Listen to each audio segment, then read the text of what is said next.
महात्मा उपासक डॉक्टर सोहनराज तातेड़ पुनरुत्थान और आत्मविज्ञान के बाद अब ला रहे हैं सनातन सत्य, जैसी दृष्टि वैसी सृष्टि, कुदरत कुदरती रचना। भाई और बहनों, मातृशक्ति को नमन। स्टूडियो में आपका हार्दिक स्वागत, अभिनंदन, सत्कार है। सनातन सत्य यह दृष्टि विज्ञान पर आधारित है। इस कार्यक्रम में हम आपको सही दृष्टि, सही सोच, राइट विजन के तहत आपकी जो रॉन्ग बिलीफ है उसको समाप्त करके हम राइट बिलीफ आपको देते हैं, ताकि कि आपकी जो विचारधारा अच्छी हो, आपकी भावधारा अच्छी हो और आप जो है बहुत अच्छे तरीके से अपने जीवन को गुजार सकें। ये सारा कार्य हम अलग अलग एपिसोड्स के माध्यम से करते हैं। तो आज हमारा बहुत ही सुंदर एपिसोड है कारण कार्य सिद्धांत। भाई और बहनों, ये जो समस्त सृष्टि है वो कार्य कारण सिद्धांत से रेगुलेट होती है, इसके आधार पर चलती है। बिना कारण के कार्य नहीं होता, बिना कार्य के कारण नहीं होता है। Without the cause there is no effect at all. मैं स्टूडियो में किस लिए आया हूं, इसका कारण यह है कि आपको प्रवचन देना है, एपिसोड रिकॉर्ड कराना है। और जो है माता पिता अपने बच्चे का पालन पोषण क्यों करते हैं कि उनकी ड्यूटी है बच्चे को जन्म दिया है पैरों पर खड़ा करना। और एक व्यापारी जिसने की दुकान खोल रखी है तो उसके सामने क्यों खोल रखी है कि ग्राहक को उचित मूल्य पर जो है वस्तु उपलब्ध कराना जो उसके पास है। तो ये कारण बन गया और ग्राहक जो आता है वो कार्य है। हम बैंक में जाते हैं तो क्यों जाते हैं, उसका कारण ये है कि या तो हम अपने पैसे जमा कराते हैं या पैसे निकालते हैं। और कार्य क्या हो गया, पैसे जमा कराना या पैसा निकालना। बिना कारण के कार्य नहीं होता है, बिना कार्य के कारण नहीं होता है। ये एक दूसरे के जो है वो सपोर्टिंग है, एक दूसरे के कहना चाहिए कि ये सपोर्टिंग होने के साथ साथ में ये एक दूसरे को जो है वो सपोर्ट करते हैं। तो भाई और बहनों, हमारे कहने का अर्थ ये है कि ये कॉज एंड इफेक्ट का नियम है, हर वस्तु पर लागू होता है, चाहे जड़ हो चाहे चेतन हो। चेतन पर भी कॉज एंड इफेक्ट लागू होता है। जड़ की तो हमने काफ़ी बातें की है, अब हम चेतन पर भी बात करते हैं कि चेतन पर जो है कॉज और इफेक्ट का कानून लागू होता है, क्योंकि वस्तु के अंदर जड़ और चेतन दोनों आ जाती है। तो ये हमारा जो शरीर मिला है इसका कॉज क्या है, इसका कॉज ये है कि पूर्व जन्म के अंदर हमने कुछ न कुछ कारण बनाया है, कुछ न कुछ भाव कर्म किए हैं। उस भाव कर्म के अनुरूप जो है इस जन्म में जो हमें द्रव्य कर्म मिले हैं जो कि प्रारब्ध और उदय के रूप में होते हैं, उससे हमको ये सूक्ष्म शरीर से स्थूल शरीर मिला है जो पूर्व जन्म के कर्मों के भुगतान के लिए मिला हुआ होता है। ये हमारे जितने भी कर्म होते हैं ये पौद्गलिक है, ये चतुष्पर्शी है और इसके बकायदा प्रदेश होते हैं, इसकी प्योर मैथमेटिक्स है। कर्म सिद्धांत है वह इस संसार की धूरी है और जो भी जीवित आत्मा है, चाहे एक इंद्रिय, द्वेंद्रिय, त्रिंद्रिय, पंचेंद्रिय और उसके बाद में पृथ्वी का है, अप का है, तेजस का है, वायु का है, वनस्पति का है, त्रश का है या नरक गति, तिर्यंज गति, मनुष्य गति, देव गति, जिनके अंदर 84 लाख जीवा योनि की उत्पत्ति स्थान है, सारे कॉज एंड इफेक्ट के नियम से रेगुलेट होते हैं। अपने कर्मों के चार्ज या अर्जन के कारण जो है ये स्थूल शरीर प्राप्त करते हैं और जो हिसाब पूर्व के अंदर भाव कर्म के अंदर बनाया होता है उस हिसाब को पूरा करने के लिए हमको ये शरीर मिलता है।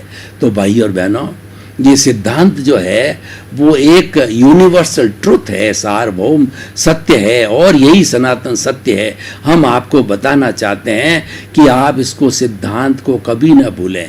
हमारे जीवन के अंदर कोई तरह की समस्या होती है उसका कारण अवश्य होता है और हर समस्या समाधान लेके आती है। बिना समाधान के कोई समस्या अकेली नहीं आती है। जैसे कि आजकल हमारी प्रथा बन गई है, हम किसी स्थान पर जाते हैं तो ट्रेन ट्रेन में रिजर्वेशन कराते हैं तो हम ज़्यादा चिंतित रिटर्न टिकट का होते हैं, क्योंकि हमारे को पूर्व निर्धारित करना होता है कि वापस कब आना है, क्योंकि समय पर टिकट मिले या ना मिले, रिजर्वेशन मिले या ना मिले, तो हम रिटर्न का बहुत ध्यान देते हैं। तो ठीक उसी तरह से जो ये हमारा शरीर है, ये भी रिटर्न टिकट लेके आया। इसका मतलब पूर्व जन्म के अंदर जो आयुष्य कर्म का अर्जन किया हुआ है, उतने ही आयुष्य कर्म के साथ में इस जीवन में रहेगा 50, 60, 70, 80, 90 वर्ष के अंदर। और उस आयुष्य के कारण जो है सांसों का निर्माण होता है, सांसों की संख्या बनती है, और जब वो संपूर्ण हो जाता है हमारा आयुष्य कर्म और सांसें भी संपन्न हो जाती है, और फिर व्यक्ति का जो है मृत्यु हो जाती है। तो भाई और बहनों, कारण और कार्य सिद्धांत जो है ये यूनिवर्सल ट्रुथ है। इसको हम अब आप देख करके बतावें कि हमारी जो सृष्टि है, सृष्टि के अंदर देखिए कि सारा कुदरती रचना और कुदरत का कानून लागू होता है, वह भी कारण कार्य के सिद्धांत पर चलता है। कैसे है मैं आपको बताता हूँ कि ये हमारी जो प्रकृति माँ है, वो ये कहती है कि 84 लाख जीवा योनि के जो उत्पत्ति स्थान है और जीवित आत्माओं की संख्या असंख्य अनंत है, उन सब को जन्म मैं देती हूँ, उनका भरण पोषण मैं करती हूँ। और भरण पोषण करने में, जन्म देने के अंदर और जीवित प्राणी की हर एक्टिविटी करने में मेरे 5 घटक मुख्यतया रूप से काम आते हैं। पृथ्वी, जल, अग्नि, वायु और आकाश।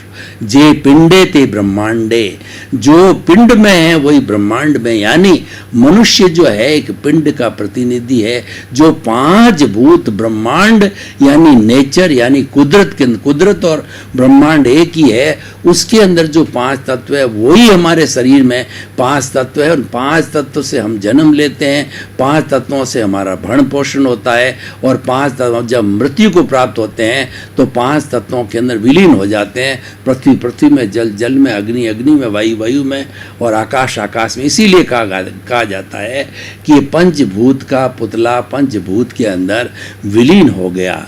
तो भाई और बहनों, यहाँ पर ये सारा कारण, इसका कारण क्या है? इसका कारण ये है कि जो जन्म लेता है वो उपादान लेकर के आता है, और कुदरत की ड्यूटी है जन्म देने की, और जन्म देते ही कुदरत का रोल चालू हो जाता है।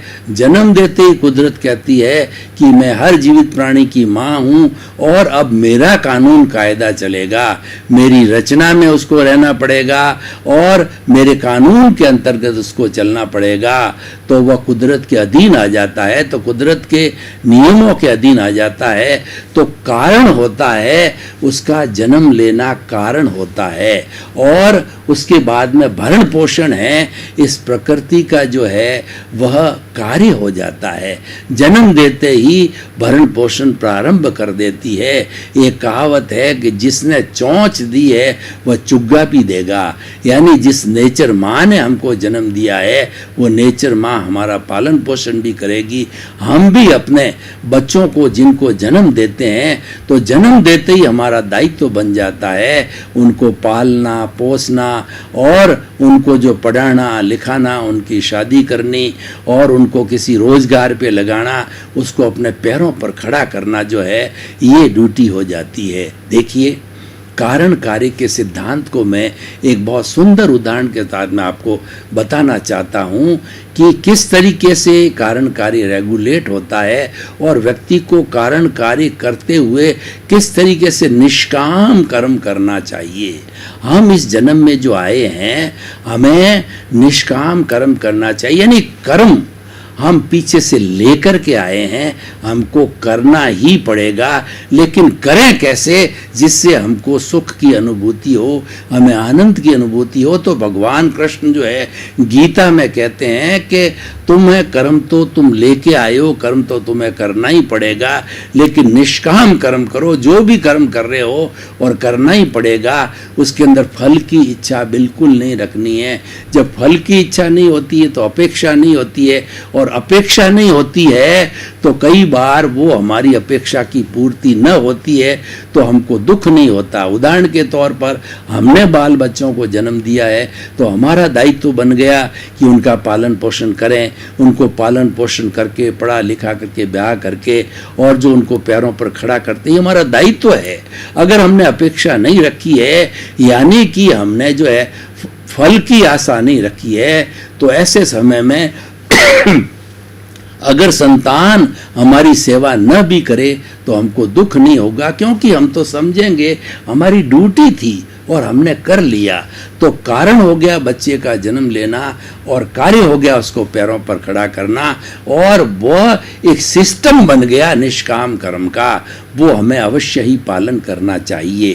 कारण कार्य के सिद्धांत को समझने के साथ साथ में हमें जड़ और चेतन को समझना चाहिए कि देखिए कि जो चेतन है वह तो कारण है और जड़ है वो कार्य है। कैसे, मैं बताता हूँ कि हमारा चेतन तत्व के साथ के अंदर कार्बन शरीर कॉजल बॉडी जुड़ी हुई है, और ये कॉजल बॉडी जो है वह जब डिस्चार्ज होती है तो डिस्चार्ज होने के साथ साथ के अंदर वह अपनी जो कुछ भी रिजल्ट देती है, अगर हम उस रिजल्ट के साथ न जुड़ें, जो भी घटित हो रहा है उसके साथ तन्मयाकार नहीं होते हैं, तो हमारे नए भाव नहीं पड़ते हैं। नए भाव नहीं पड़ने के कारण पुराना हमारा जितना भी डिस्चार्ज है वह डिस्चार्ज धीरे धीरे कर्मों का होकर के निर्जरा होकर के शून्य हो जाएगा, और शून्य हो जाएगा। जड़ जब समाप्त हो जाएगा तो चेतन ऑलरेडी प्योर अवस्था के अंदर है, तो वह सिद्ध बुद्ध और मुक्त बन जाएगा। तो भाई और बहनों, इन दो चीज़ों को समझो कि ये अनादि अनंत काल से कारण कार्य के सिद्धांत के ऊपर जड़ और चेतन मिले हुए हैं, लेकिन हमको जीवन कैसे समझना है कि दोनों को अलग अलग समझो। दोनों का अस्तित्व हम मानते हैं, दोनों शाश्वत है, लेकिन दोनों अलग अलग है। ये शरीर अलग है और मैं अलग हूँ। मैं और शरीर, ये शरीर मेरा है। इसका मतलब क्या है कि मैं कोई अलग चीज है और शरीर अलग है। जो कह रहा है कि मेरा है वह मैं हूँ, वह चेतना है, वो शुद्ध आत्मा है। उस मैं में से माई निकाल दो तो पीछे प्योर सोल हो जाएगा। तो माई है वो सारा जड़ है, माई है वो अहंकार है, माई है वो कॉजल बॉडी है, और वो जो लिंग शरीर है, और वही सुख दुख की अनुभूति करता है। देखिए कि जब ये जड़ और चेतन आपस में मिलते हैं, कार्बन शरीर जिससे कि स्थूल शरीर बना है, मुख्य कारण, मुख्य गंगोत्री, जो कारण और कार्य की बात करें तो मुख्य गंगोत्री हमारा कार्बन शरीर है। उस मुख्य कारण की वजह से ये शरीर मिला है, ये कार्य है पूर्व जन्म के कर्मों के भुगतान के लिए ये मिला है कि हमारा भुगतान डेबिट क्रेडिट इकट्ठा हुआ है, तो उसका भुगतान करना पड़ेगा, क्योंकि व्यवहार शुद्धि बिना निश्चय शुद्धि नहीं है। और ये शरीर भी उसके लिए ही मिला है। और जैसे बैंक होती तो बैंक का काम डेबिट क्रेडिट करना है। कोई भी बड़ी से बड़ी बैंक हो उसका मुख्य कार्य होता है डेबिट और क्रेडिट होता है। किसी के जमा करना, किसी के नामे लिखना, ये उसका मुख्य कार्य होता है। तो इस तरीके से जो हमारा कार्बन शरीर है यही नए कर्मों को तानता है, क्योंकि हमारी जो आत्मा है वह तो अक्रिया है, वो तो जानने वाला है, देखने वाला है, वो अनंत ज्ञान वाला है, वो अनंत दर्शन वाला है, और वो अनंत जो है शक्ति वाला है, और अनंत सुख का धाम है। उसकी तो खाली प्रेजेंस है, क्योंकि जो कुछ भी होता है भूत भविष्य वर्तमान में, हम जब भी जन्म लेते हैं तो तो आत्मा की प्रेजेंस बिना जन्म नहीं लिया जा सकता, आत्मा की प्रेजेंस बिना कर्म नहीं बांधे जा सकते, आत्मा की जो है प्रेजेंस के बिना कर्म का डिस्चार्ज नहीं होता है। हर एक में आत्मा की प्रेजेंस चाहिए और वो शुद्ध आत्मा है, वो प्योर फॉर्म में ऑलरेडी भीतर है, लेकिन वो कार्बन शरीर तेजस शरीर से जुड़ा हुआ है, इसलिए बार बार जो है वह जो है वो आयुष्य कर्म के अधीन होकर के इस स्थूल शरीर को धारण करता है, सुख दुख की अनुभूति करता है और पूर्व जन्म का अपना हिसाब क्लियर करता है। तो भाई और बहनों, जब कारण और कार्य का सिद्धांत हम हृदयंगम कर लेते हैं, हम उसको आत्मसात कर लेते हैं, तो हमें सनातन सत्य मिलता है, यूनिवर्सल ट्रुथ मिलता है। और जब इस जीवन की अंतिम शाश्वत जो है वो अवस्था हमको प्राप्त हो जाती है, तो उसको हमको सुख की प्राप्ति होती है। कौन सा सुख? जिसको कि हम ब्लिस बोलते हैं। वो ब्लिस का अर्थ ये होता है कि उसके बाद के अंदर कोई दुख नहीं आता है। ब्लिस हमारी शुद्ध आत्मा की जो है वह उसका गुण है, उसका लक्षण है। तो भाई और बहनों, हम जो है इस एपिसोड को जो आज ओपन टू द ऑडियंस करते हैं, आप लोगों के सुझाव, आप लोगों के प्रश्न और इस एपिसोड की रिलीवेंस, इसकी सामाजिक उपयोगिता, इसकी वायबिलिटी का जांच करें। तो ये कारण कार्य सिद्धांत है, ये यूनिवर्सल ट्रुथ होने के कारण संसार की हर गतिविधि पे लागू होता है। और जड़ और चेतन जो जिससे कि ये पूरा कॉस्मॉस बना हुआ है, ब्रह्मांड बना हुआ है, दोनों पे ही लागू होता है।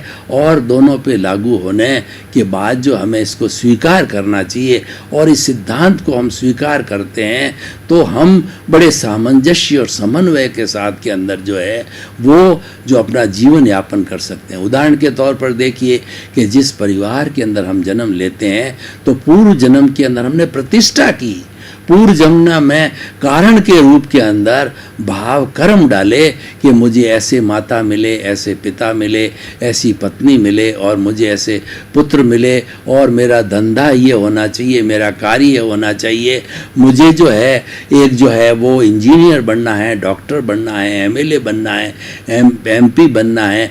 तो वो हम प्रतिष्ठा करते हैं, उससे हमारी प्रतिष्ठित आत्मा बन जाती है, जिसको कि हम चार्ज कर्म बोलते हैं। चार्ज प्रतिष्ठित आत्मा है, और वो उसके अंदर आयुष्य भी शामिल होता है।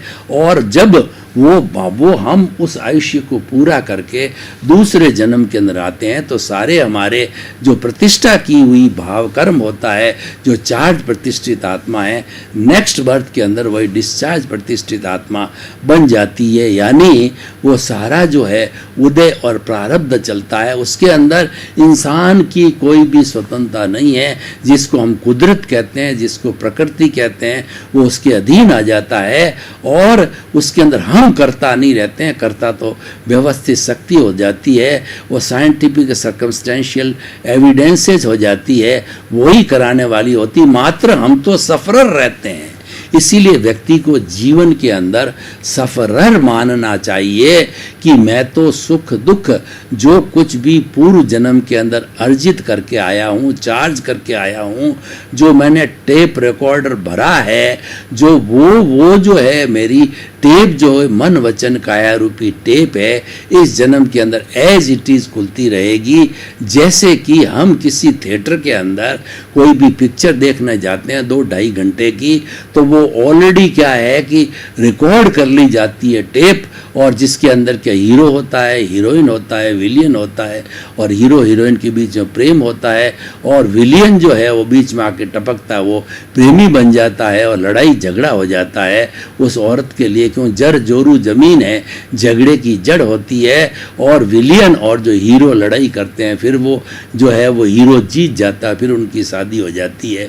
तो इस तरीके से ये जो हम देखते हैं ये फिल्म है, उसके साथ में हमको तन्मयाकार नहीं होना, क्योंकि वो तो जड़ है और उसके अंदर कोई परिवर्तन ठीक इस जीवन को एक फिल्म मानो, इसमें कोई क्या आप उस फिल्म के अंदर जो रिकॉर्डेड है उसमें परिवर्तन कर सकते हो? नहीं परिवर्तन कर सकते। तो ठीक उसी तरह से हमारे जन्म और मृत्यु के बीच में कारण कार्य के सिद्धांत के आधार पर जो ये स्पान मिला है, ये हमारा जीवन है। और इस जीवन के अंदर मन वचन काया की तीनों बैटरियां जो है ऑलरेडी चार्ज की हुई है, जिसको हम प्रतिष्ठित चार्ज प्रतिष्ठित आत्मा कहते हैं। इस जन्म में वो डिस्चार्ज प्रतिष्ठित आत्मा है, वो जो है वो बैटरियां तीनों डिस्चार्ज होती रहेगी। जैसे मोबाइल की बैटरी डिस्चार्ज होती है, मोटरसाइकिल की बैटरी डिस्चार्ज होती है, कार की बैटरी डिस्चार्ज होती है, पावर हाउस की बैटरी डिस्चार्ज होती है, हर डिस्चार्ज होती है। जो चार्ज होता है वो डिस्चार्ज होता है, क्योंकि कुदरत का कानून है कि हर संजोग के पीछे वियोग जुड़ा होता है। जो भी संजोग आता है, आज कोई भी व्यक्ति हमारे संपर्क में आया है माता पिता पत्नी भाई बहन के रूप में, तो निश्चित तौर से वो एक दिन वियोग भी साथ लेके आता है, तो वह एक दिन हमसे जुदा अवश्य होगा। इसलिए कारण कार्य के सिद्धांत के साथ साथ में दूसरा जो सिद्धांत है, हर संजोग के साथ वियोग जुड़ा हुआ होता है। हम जितना भी जीवन भर ये कार्य करते हैं, हमारा भौतिक जगत का कार्य होता है, वो संजोगों के आधार पर होता है। और ये संजोग जो जुटाती है वो व्यवस्थित शक्ति जुटाती है। यानी हम तो एक निमित्त हैं, हम तो जो है पूछले भाव करके आए हैं। जो भाव कर्म को जो है उसको भोगने के लिए ये शरीर तो एक निमित्त बनता है, करता नहीं है। परंतु क्या होता है कि मनुष्य अपनी कुबुद्धि के कारण अपने आप को कर्ता मान लेता है। कर्ता मानने का मतलब है कि अज्ञान हो गया। अज्ञान का मतलब अहंकार खड़ा हो गया। ये अहंकार की अज्ञान है और यही सुख दुख की अनुभूति करता है। शरीर तो बेचारा एक भगोला है, ये तो एक माध्यम है।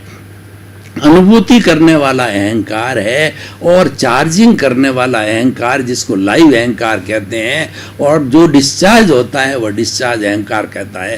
अहंकार तो शब्द बोला गया है, इसको कई नामों से बोला जाता है। कोई राग द्वेष बोलते हैं, कोई कषाय बोलते हैं, कोई क्रोध मान माया बोलते हैं, कोई मोह का संसार बोलते हैं, कोई अज्ञान बोलते हैं, कोई अविद्या बोलते हैं। सब पर्यायवाची हैं। तो कुल मिलाकर के जो हमारी इस आत्मा के साथ में ये कर्म रज रूपी अहंकार जुड़ा हुआ है, इसको विलीन करने से हमारा काम बन जाएगा। तो कारण बन गया। कारण क्या हुआ कि अहंकार को विलीन करो, और कार्य क्या हो गया कि जो ही संपूर्ण रूप से अहंकार विलीन हो जाएगा तो हम मुक्ति की ओर प्राप्ति होंगे। संपूर्ण विलय कैसे होता है, मैं आपको एक उदाहरण दूं कि जब कभी भी हमारे किसी भी चीज़ से टक्कर हो जाती है तो हमारे घाव पड़ जाता है, और उस घाव के अंदर रस्सी हो जाती है।